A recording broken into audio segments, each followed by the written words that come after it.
Hello and welcome back to our Stardew life. Today is a slightly different video. I am going to be going over with you guys the planning process for getting together the redesign of my workshop.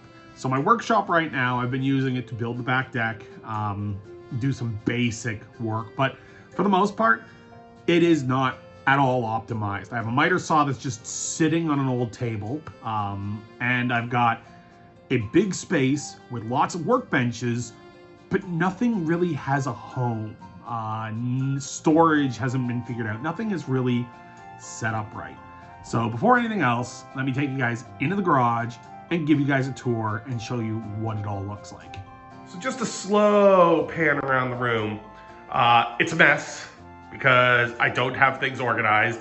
A lot of this is stuff that was left in place by the previous owners. Combine that with the fact that I just haven't had the time to come in here and make the changes. Winter kind of snuck up on me and kicked our butts.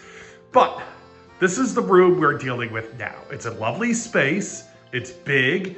It's open. It has baseboard heaters, which I don't plan on using because those are hella expensive. Lots of natural light. And it's got fluorescent lighting on the roof. I don't know if I want to keep the fluorescent lighting or not, but this is the space we're working with. So this is our first wall. This wall has two windows that we need to worry about, but it's got some shelving already built in. The surface here is sitting at about hip height. So this is not a proper work surface for me to, utilize, but it's a good storage space for now. I may take it out and I may build something else here. I don't know. But having these windows here is going to greatly limit what I can do with this space. I can't put anything on the wall where there's going to be windows. My thought is to potentially set up a corkboard on this wall for tool storage and use this mostly as a place to store my large tools. Right now, my chainsaw is sitting there. I do have this top shelf up here, which those are all empty, but that there is all my fuel for my chainsaws and my chainsaw oil. So I'm thinking this is gonna be my fuel area. I'm gonna leave that shelf as is and work around it. Then we have the first interior wall. There is a door, and that door does lead to the garage where the Firebird's sitting, and you can see my reflection there in the window. I can't move that door, and I can't be in the way of that door, but there is a lovely workbench height surface here, which I'm thinking for now I'm gonna leave intact. But there is some changes that need to be made. This whole wall is accessible. There is two electrical outlets on the wall. They are on the same breaker though, so I gotta make sure I don't leave too many things plugged in that are gonna have too much of a draw. Actually, no, there's three. I didn't even see that third one there. So there's three outlets on this wall here. And this is one of the two interior walls. You do see in the middle here, I've got my miter saw sitting on just a table. And the reason for that is the miter saw needs space to move back and forth. And this bench doesn't come out far enough forward. So if I have this on the bench, it sticks out forward way too much. So I put it here on a table. I do want to make an actual proper miter bench station, but that is going over to our second interior wall. This is the second interior wall. This is the only wall that has no doors or windows in the way. There are three electrical outlets that I do not want to have to move. I'm happy where they are, but I'm thinking of redesigning this bench just a little bit, bringing it out just enough that it is parallel here with the edge of the door frame. The reason being is that will give me enough room to put my miter saw in the middle of this bench. This side platform here is removable, so I will probably be removing this entirely and making use of it somewhere else. I don't need these MDF boards here, but it's good material to potentially use. Also, this countertop is not affixed, but I may repurpose it. I may just use it as a surface. I may mount that over here on this bench. I haven't decided, but it's a good surface. It's a good steady work surface. And that leads us then to the final wall. This wall here is our second outdoor facing wall. It has two windows we need to work around as well as the door outside. This is the door I'll be bringing most of the material in from. So anything that I am bringing into the shop or out of the shop will be coming through this door. So I want to make sure this door has a clear open space in front of it. Right now it's got a child's bike. Child's bike is going to be moving. So this work area here, I do want to keep flush and clean, but this is going to be the ingress, for any materials coming into the shop, as well as the egress for things going out to the homestead from the shop. I am thinking this entire wall is going to be storage. Right now it's got a couple of metal racks and a black plastic rack. We have a second black plastic utility rack we can use as well. And I've got my toolbox against this wall. I'm thinking that I'm gonna redo this as proper shelving, and maybe move my toolbox either over on this side somewhere or right against this wall. But with these windows here, as lovely as they are for natural light, they do get in the way of using some of this workspace, because I don't want to have power tools up against the window in case of a leak or in case of heavy winds causing the windows to break. So I do want to keep this corner as mostly storage. So that's the space we're working with. So I'm going to head back to the office. I'm going to write down a couple of measurements and let's start designing what we would see as the ideal workspace. Now, what I want to make sure I have is, right now I have the miter saw. So I need to make sure there's a space for my miter saw and a proper miter bench. In addition, I do have a router bench that I need to set up in here somewhere. I haven't figured out where I'm going to set it up. I do need a place to store and keep the fuel and the parts for my chainsaws so that I can maintain those and sharpen those. I need to make sure that the tools I need on a regular basis are available, and a charging area for some of my power tools. I have several drills and other small power tools. I got to make a storage and charging area for those so that they can be kept on the ready whenever I need them. Through the door from the workshop, I do have an extra bench here that has its own built-in power supply, as well as a cork board here. If you can see my breath, it's because we're in the area where the Firebird's parked, and it is a little colder in here than it is in the main workbench, because this room is not as insulated with the garage door behind me. It is more exposed to the elements. So while there is storage here and a place that I can put parts here and a pegboard here and some shelving units here, and this is where some of my tools have been stored temporarily, I don't want this to be a primary location for the tools I will need day to day in the shop. I want to keep the stuff out here mostly limited to automotive, or things that I won't be using on a regular basis, because I don't want to be coming in and out of here too often and risk damaging the Firebird as I come in and out. Ooh, there's some frost on the window there. A little bit, little icy on the inside of the Firebird. It's probably from when we had that really bad cold snap, the big cold. We also do have a loft up here that I can use for storage, but I don't want to. I kind of want to convert that into an area that the kids can hang out separate from the workshop. So I don't want to use that as a workshop area. But as you can see, I have baskets of tools just kind of laying at the door to the house. I've got parts just all over the place because I don't have a proper solution yet. And until I can actually get a proper workshop solution put together, things are going to be all over the place. It's going to be difficult whenever I need to find a tool. I have to remember where I put it, and that's just not ideal. So I definitely want to get this project on the go. So let's get some planning done. Okay, so back at my desk now. That was the general tour of what I'm working with in the space.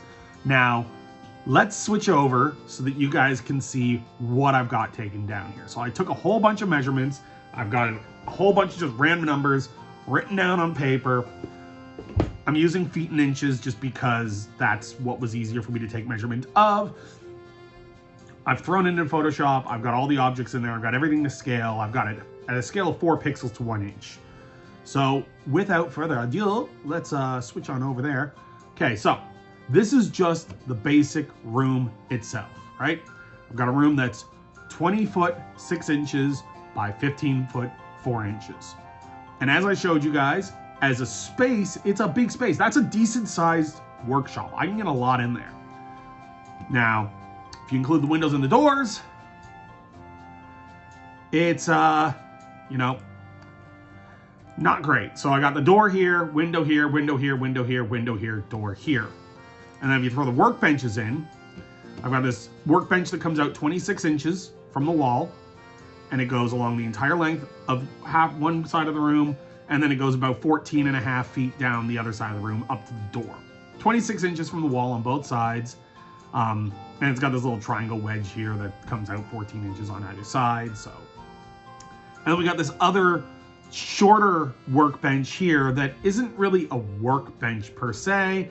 I took the measurements of it. It's this first chunk here is 69 inches long, and then it's 57 and a half inches, and then another 43 inches. And then there's this gap here where there's nothing. So not ideal space, but if you throw all the measurements here you can see that the gap between the wall and the door, 32 inches, 3 foot door, 2 foot to the window, 3 foot window, 52 inches, 3 foot window, 30 inches. 30 inches, 3 foot window, 50 inches, 3 foot window, 32, 3 foot, wall, wall. Straightforward enough. Now, initially I had recommended, while I was walking you guys through, putting the miter bench against this wall by pulling this shelf here outward. That's not going to work though, because that will interfere with this door's ability to open. See, the miter bench, if I grab it, here, let me make my objects visible and just bring out the miter saw, right? The miter saw is 45 inches from the front of the blade to, or the front of the rotating post to the absolute furthest back. The furthest space it'll ever be is 45 inches. Now if I take this and I rotate this, I try to bring it out here, there is no way I will be able to get a bench that comes out that full 45 inches when there's a door in the way. Now, the mounting bolts, the actual bolts that it mounts down on, they only come out about 30 inches from the back. But even still, that is cutting it damn close. And then I've got the entire front part of the miter saw hanging out over the bench, and I don't like that. But if I undo my little 90-degree turn here, and I put the miter saw against this bench, bringing this bench out won't interfere with the door. So what my perspective idea is, let me just grab a thing here. I will dash it, okay? And this layer will be my perspective bench. So the perspective bench, I'll bring it out to about the front of the miter saw and bring it across, right? So that brings it to, let me bring this down because I don't want a workbench. So this proposed bench would bring it out by, if I'm going 45 inches and it's currently 26 inches, I'm gonna bring it out by 19 inches. So if I redesign this bench here to be a miter station, this should be enough for me to get some stuff in. Now, I don't get the full 15 foot 4 inches of, I can't bring stuff in from the door and just go straight through, but this is, I think, where the miter saw is gonna live. The other thing I need to find a home for is my router table, which I got this little router table that I could fit on either side. I could tuck it underneath when I'm not using it. It's small enough that I can put it pretty much anywhere. Now, there is some shelving right now under this 26-inch workbench, but the shelving doesn't come all the way out. It only comes out by about 20 inches from the wall. But if I'm getting rid of that anyways, I'm gonna be redoing this whole bench. I'm just gonna take this whole thing apart, take it apart to here, and leave this bench intact as is. Maybe put some shelving underneath, some drawers underneath. The other thing I need to find out space for is my toolbox and my black shelves and my metal shelves. See, these metal shelves were left behind by the previous owners, and they're up against this wall here. This is my Mastercraft toolbox that I have here, And then I've got this big, tall, black shelving unit. I actually have two of them. One of them is outside on the deck and one of them is inside. I am thinking what I'm going to do is once this miter saw is here, I'm going to grab this here workbench. This corner here is the one down here, right? So right down here, this whole section here, I've been using for my chainsaws and storage of my fuel, storage of my oil, storage of my chainsaws. I think this is gonna stay my fuel and chainsaw refueling storage area, which if that's the case, I can get rid of these and I can put my toolboxes and stuff against this window. I haven't decided entirely yet. There is a radiator heater down here, like an electric radiator underneath, that I don't want things to be butted up against. I don't want to move it, but there's no outlets against this wall. This wall has 0 outlets on it. Now, that being said, there's 4 outlets. Let me grab a little stamp here. Let me grab the stamp tool. Where's the stamp tool? There's the stamp tool. Scratch that idea. The brush tool is not working for me, so I'm just gonna pick a obnoxious color right here, that green. This will be my electrical outlet. So there's an outlet against this wall right here. There's an outlet against this wall right here. Now those aren't exactly laid out in the right spot, right? But 66 inches out. Sorry, no, not, I've got this sideways. So about 40 inches out from this door, there's an outlet. And then there's another one 64 inches away.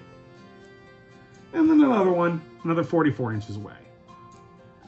Then there's one here, 2 feet away from the wall, the door. Then there's one here, another 64 inches away. I don't know why they're both 64, but they are. And then this one here is a good 66 inches away. So if I take all these rectangles, right? And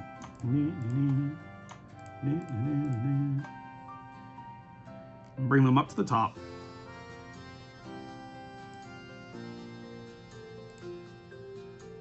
I said up to the top. There we go. So that's my electrical outlets there, right? Now, that may not look like a lot, but I mean, that makes it easy to have the miter saw connected. I've got lots of power against these walls here for tools. I am thinking, hear me out here, this will be my station for chainsaws. Nothing electric needs to be there. I want to put in this corner here, power tool charging. So put a little box here that has my power tools, all my chargers, make a little enclosure for them sort of thing that has all the charging blocks, like charging adapters with a power bar, so I can slot all the batteries in, charge everything, run it down, plug it into the wall, one box to charge all my power tools. Now, unfortunately, because the wife had one set of tools and I had another set of tools, and when we came together, we're not standardized. I've got a Mastercraft drill, I've got a Maximum drill, and she's got a Black & Decker drill. And then for our leaf blower and our weed whacker, it's a Ryobi. So that's already 4 different types of battery packs. So that's why I kind of want to build a single unit that has all the different chargers in them. I can store the batteries in them, and I can store my power tools. I like the idea of this wall here mostly being storage, but I think if I get rid of this bench here, this section here, which is 43 inches long, foot out from the wall, if I get rid of that, right, as long as that doesn't impact the structural stability of this, I can put my tool bench here, and I can have this whole wall be storage. That's what I'm thinking. So I'm thinking, grab this. Whoops, wrong way. There it goes. Put that like here, up against this. But I don't want to block the window. Okay, I can put my charging thing above my toolbox. That's no problem. So I can have my charging thing up on the wall, my toolbox here. And then put one metal shelf in front of one set of windows. Black shelves. And if I bring in the second set of black shelves,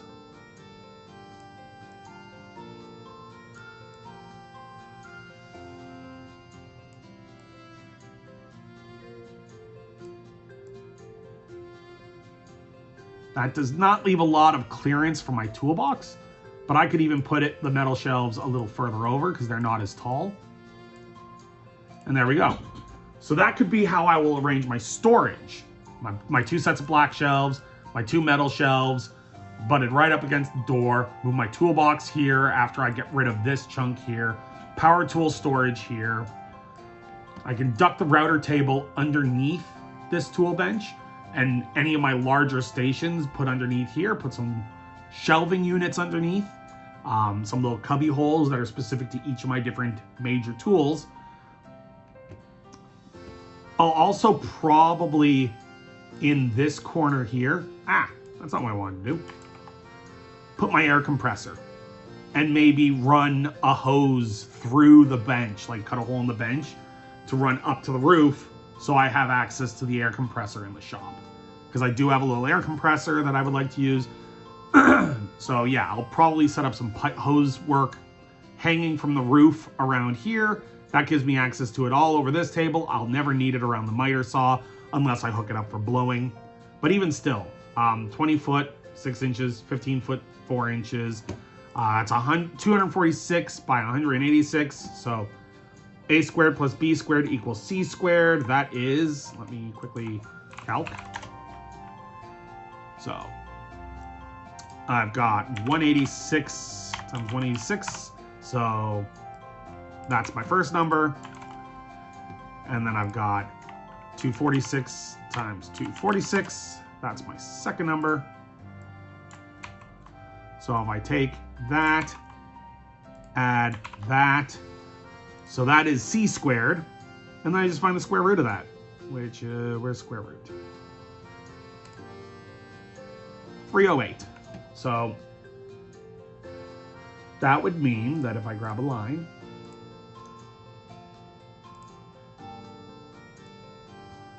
this measurement across the diagonal is 308 inches. So 308 divided by 12. That's 25.6 feet, so 25 feet, 8 inches, ballpark. So if I get a 30-foot length of hose, now also let's include the height. So I'm gonna say the roof is probably about 10 feet tall. So if I go 10 feet up, 10 feet down, plus 35 feet, if I have a 60-foot spool of hose, spoolable, like rotatable hose, I could reach anywhere in my workshop with my air hose. So I think that's going to be an investment as well. And I will have, so this corner here behind the door will be my air compressor station. I'll have storage under here. And then the miter saw, I'll build a miter saw bench here. And then I'll leave this area here as a little workspace. And this will be where I do my chainsaw stuff, chainsaw storage, outdoor tool storage. And then I'll have all my shelving units out here. The other thing I can do is with this chunk of wall here, I think I'm gonna put like a pegboard up so I can hang things. And if I don't put the black shelves in, I can use this wall here as well as an area to hang things. So guys, real quick here, I've been thinking, okay? And that's dangerous. If you look here, the layout's changed a wee bit since the last time I was talking to you just a few seconds ago, which has been about 10-15 minutes in my world of me just brainstorming. But with the miter saw here, right now it's sitting in the middle of the room on a big table that's eating up a lot of space, which is why I was so stuck with my storage being against this wall.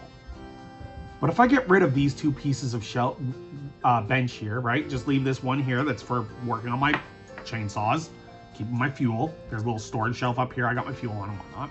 If I leave this intact, but get rid of these, I can put my storage along this wall even. I can put my toolbox and storage on this wall. I can put storage in the middle of the room because this open space is like 10 feet by 12 feet of space that I have open and available to me that I will be able to utilize once there's no longer a big table in the middle of the room that's got a miter station on it, miter saw on it, because I'll actually have a proper miter station. So step one is definitely getting that miter saw station built, getting it in place, getting it secured to the ground, and getting it good and the way I want it. Leaving options open for future dust collection one, because I don't have a dust collection solution right now. I'll eventually want to get one, but I think that is going to be critical to being able to do the rest of the design of the workspace. Because with all this space, I could put a drill press, I could put a table saw maybe, I could put a band saw, certainly. Hell, much like the router table, I could grab small versions of these tools and slot them underneath and pull them up as I need them, right? I'm going to need better ways to organize my tools and to sort my tools so everything I have is at my fingertips. But I think, yes, step one, miter saw.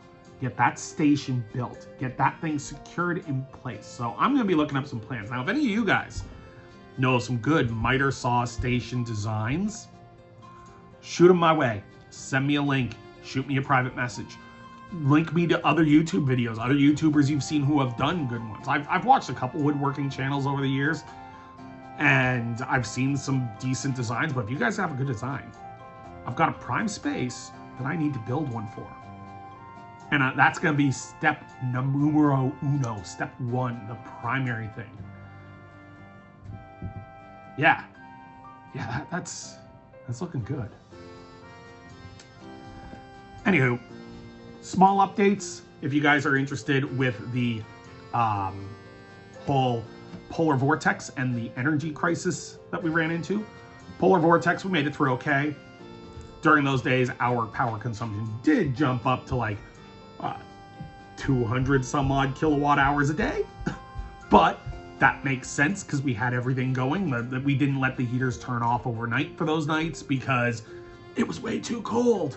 Yeah, day one we used 247 kilowatt hours. Day two we used 221 kilowatt hours. Otherwise though, our kilowatt hour rate has been around 130 to 140 on average during the colder negative days that aren't like 4 or 5 degrees. The 4 or 5 degrees days, we've been close to like 105 to 110 kilowatt hours.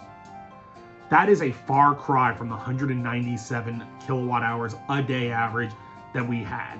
Having access to this tasty data has definitely improved things a lot when it comes to just getting the information in place so we know what we're working with. As is, the last recording I took was yesterday. That was 23 days into the billing cycle, where we have used, on average, $27 a day worth of power. So $635 total.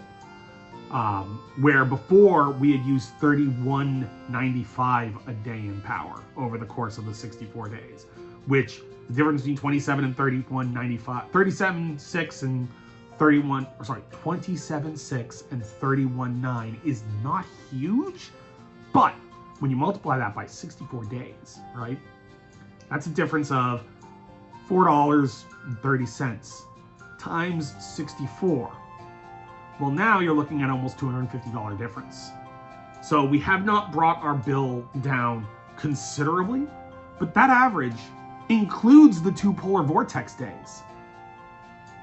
And it includes the 11 days where I wasn't tracking since our last bill, right? And at that 11-day mark, we were at $30.54 a day. So we had brought it down by $1 because I made changes, but we hadn't, lived those changes for very long.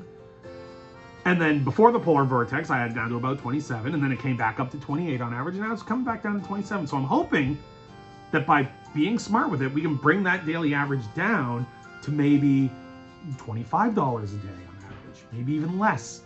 We'll see. And it's made a huge difference keeping the fires going. Our firewood supply is going pretty quick, but it's helped.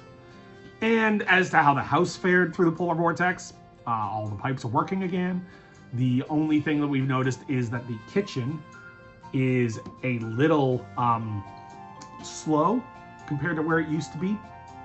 And that has us a wee bit concerned, only because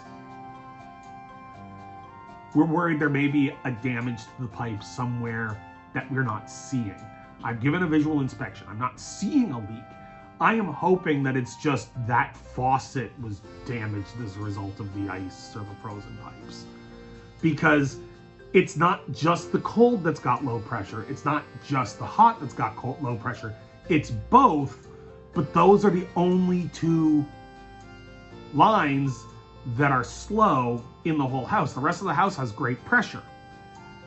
And I'm not hearing the pump running nonstop, so I don't think there's a leak. And I think the chances of there being a leak in both the hot and cold lines, which are separate lines coming from separate halves of the basement, both of those being damaged for only this one receptacle, it's not impossible, but I'm hoping that the common leak is the faucet itself, because that'll probably be a lot easier to fix. I'm gonna wait. Next week we're supposed to have a couple days in a row where it's gonna be above zero consistently. So if we got those like +6, +7 degrees Celsius days and it's still causing problems, then I'm gonna dig deeper into it. And there's the wife walking by. But yeah, that is pretty much all the updates that we have. But this is where I'm gonna wrap things up for now. We've got a big project ahead of us with the workshop. The miter bench is definitely going to be phase 1. So if you're interested in watching as that progress goes on, be sure to subscribe to the channel so that you can keep up as we go through all these various tasks and projects. And until I see you guys again, have yourselves a good evening, a good afternoon, a good morning, a good night. Take care of each other, and I'll see you next time. Thanks for hanging out.